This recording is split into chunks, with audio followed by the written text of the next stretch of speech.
아침에 나로 주의 인자한 말씀을 듣게 하소서. 성도 여러분 안녕하세요. 수요일입니다. 오늘도 하나님의 사랑이 여러분들의 삶의 자리에 가득하기를 간절히 소망합니다. 말씀 한 곳 봅니다. 민수기 22장 31절부터 40절까지의 말씀을 봉독해 드립니다. 그때 여호와께서 발람의 눈을 밝히심에 여호와의 사자가 손에 칼을 빼들고 길에 선 것을 그가 보고 머리를 숙이고 엎드리니 여호와의 사자가 그에게 이르되 너는 어찌하여 내 나귀를 이같이 3번 때렸느냐? 보라, 내 앞에서 내 길이 사악함으로 내가 너를 막으려고 나왔더니 나귀가 나를 보고 이같이 3번을 돌이켜 내 앞에서 피하였느니라. 나귀가 만일 돌이켜 나를 피하지 아니하였더라면 내가 벌써 너를 죽이고 나귀를 살렸으리라. 발람이 여호와의 사자에게 말하되 내가 범죄하였나이다. 당신이 나를 막으려고 길에 서신 줄을 내가 알지 못하였나이다. 당신이 이를 기뻐하지 아니하시면 나는 돌아가겠나이다. 여호와의 사자가 발람에게 이르되 그 사람들과 함께 가라. 내가 내게 이르는 말만 말할지니라. 발람이 발락의 고관들과 함께 가니라. 발락은 발람이 온다함을 듣고 모압 변경의 끝 아르논가에 있는 성읍까지 가서 그를 영접하고 발락은 발람에게 이르되 내가 특별히 사람을 보내어 그대를 부르지 아니하였느냐? 그대가 어찌 내게 오지 아니하였느냐? 내가 어찌 그대를 높여 존귀하게 하지 못하겠느냐? 발람이 발락에게 이르되 내가 오기는 하였으나 무엇을 말할 능력이 있으리까? 하나님이 내 입에 주시는 말씀 그것을 말할 뿐이니이다. 발람이 발락과 동행하여 길앗 후솥에 이르러서는 발락이 소와 양을 잡아 발람과 그와 함께한 고관들을 대접하였더라. 아멘.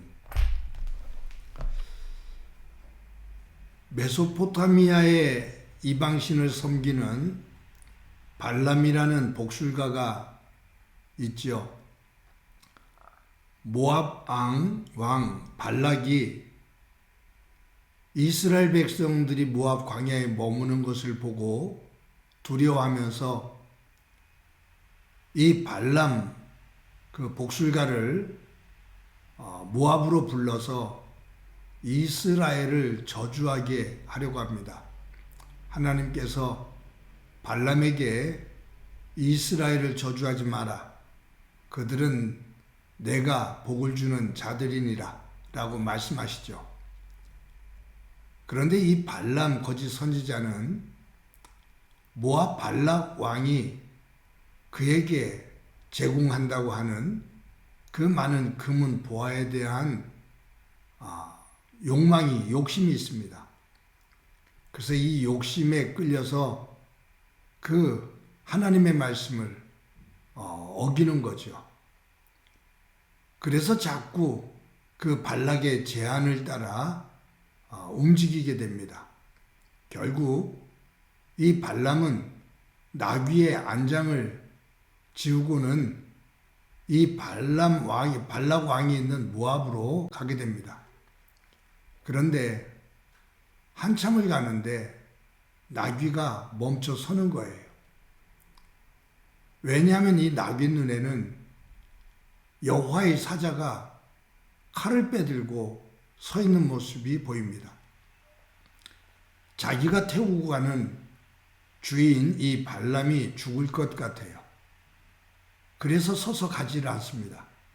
그런데 이 발람의 눈에는 칼을 빼들고 서 있는 여호와의 사자가 보이지를 않아요. 그래서 채찍으로 나귀를 내려칩니다. 빨리 가자고. 그런데 이 나귀가 좌우 막혀있는 길로 들어가요. 근데 그 담벼락이 좁아서 담벼락에 이 발람의 발이 으깨지죠. 그러니까 화가 잔뜩 난 이 발람이 나귀를 걷어차고 채찍으로 두들겨 팹니다. 그때 이 나귀가 하나님께서 이 나귀의 입을 열어서 말하게 해요. 그것이 앞에 나오는 28절에 나오거든요. 28절에 보면 이렇게 기록되어 있습니다. 여호와께서 나귀 입을 여시니 발람에게 이르되 내가 당신에게 무엇을 하였기에 나를 이같이 3번을 때리느냐. 그때 29절에 보면 발람이 뭐라고 말하냐 하면 발람이 나귀에게 말하되 내가 나를 거역하기 때문이니 내 손에 칼이 있었더라면 곧 너를 죽였으리라 라고 말해요.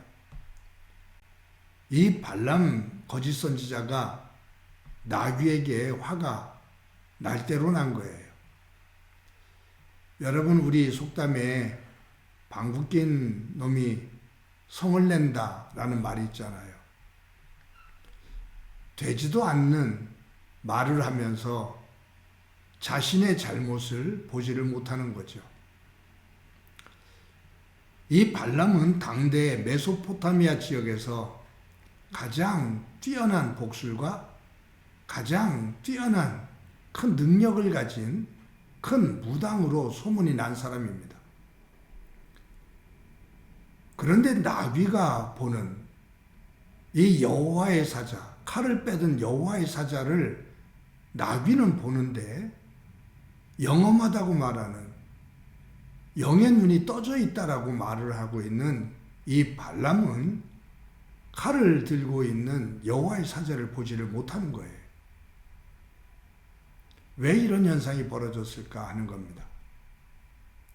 발람의 눈이 어두워졌기 때문이에요. 영안이 어두워졌기 때문이에요. 근데 이 영안이 어두워지게 된 이유는 다른 것이 아닌 욕심입니다. 욕심의 눈이 어두워지니, 욕심이 눈을 가려지니 옳고 그름을 분별하지를 못하는 거예요.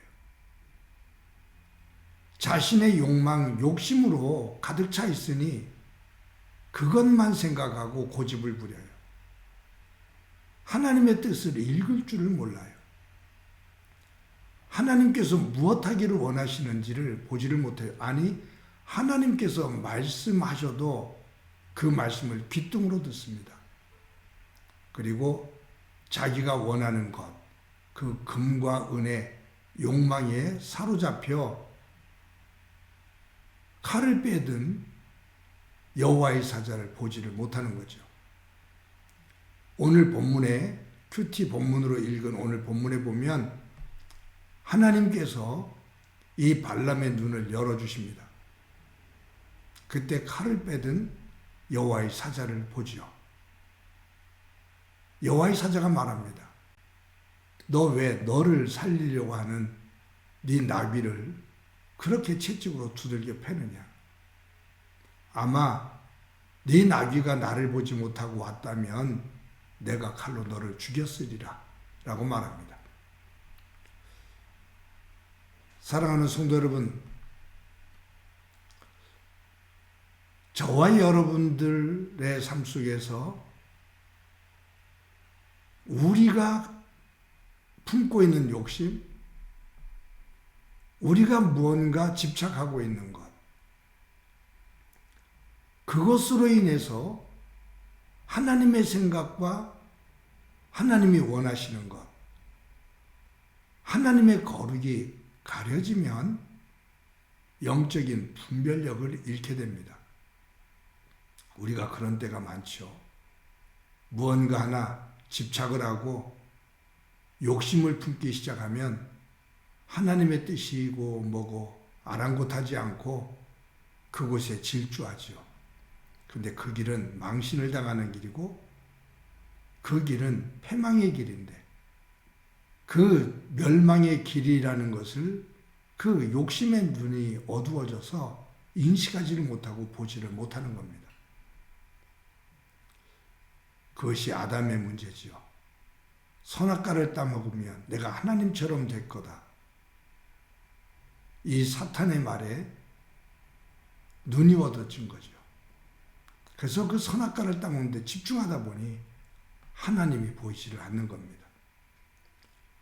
그것은 사울 왕도 마찬가지입니다. 그것은 다윗도 한 여인에게 눈이 멀어지니까 하나님의 뜻이 보이지를 않는 거죠. 베드로도 두려움에 쌓여서 자신의 살고자 하는 욕망, 그것에만 집착을 하니까 예수님이 보이지를 않는 거예요. 가룟 유다도 마찬가지고요. 사랑하는 성도 여러분, 저도 여러분도 오늘 하루를 살아갑니다. 사탄은 자꾸 우리 앞에서 좋아 보이는 것, 큰 것, 그것을 흔들어 보이며 그것을 가지고 우리를 유혹합니다. 그것에 집중하다 보면 하나님을 보지를 못합니다. 하나님께서 우리를 위해 예비해 두신 그 은혜를 보지를 못해요. 오늘도 하나님 안에서 맑은 영을 가지고 하나님의 세계를 보며 하나님께서 예비해 두신 그 은혜를 볼 수 있는 깨어있는 믿음의 사람들이 되어지기를 간절히 소망합니다. 한번 기도합니다. 하나님 감사합니다. 오늘도 귀한 날 주신 것 감사합니다. 거짓 선지자 발락 왕이 제안하는 그 금은 보화의 눈이 어두워져서 앞을 보지를 못하고 분별력을 잃게 될 때 그에게 일어나는 정말로 어리석은 모습을 보게 됩니다. 이 모습이 우리의 모습이 되지 않기를 원합니다.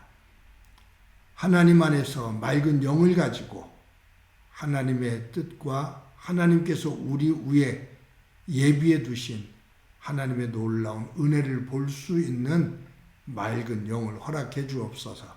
오늘도 함께해 주시리라 믿고 예수님의 이름으로 기도드립니다. 아멘.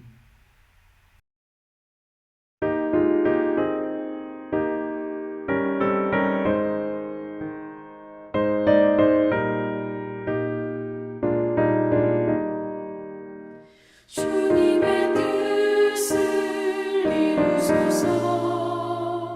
고요한 중에 기다리니 지능과 같은 날 빚으소. 주님의 영성 만드소서. 주님의 뜻을 이루소서. 주님 발 앞에 엎드리니 나의 맘속을 살피시소. 눈보다 이게 하옵소서.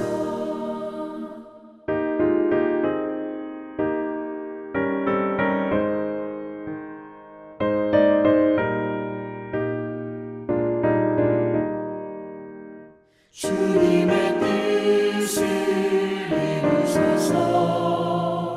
병들어 몸이 피곤할 때 권능의 손을 내게 펴서 강건케 하여 주옵소서. 주님의 뜻을 이루소서. 온전히 나를 주장하사 주님과 함께 동행함을 만민이 알게 하옵소서.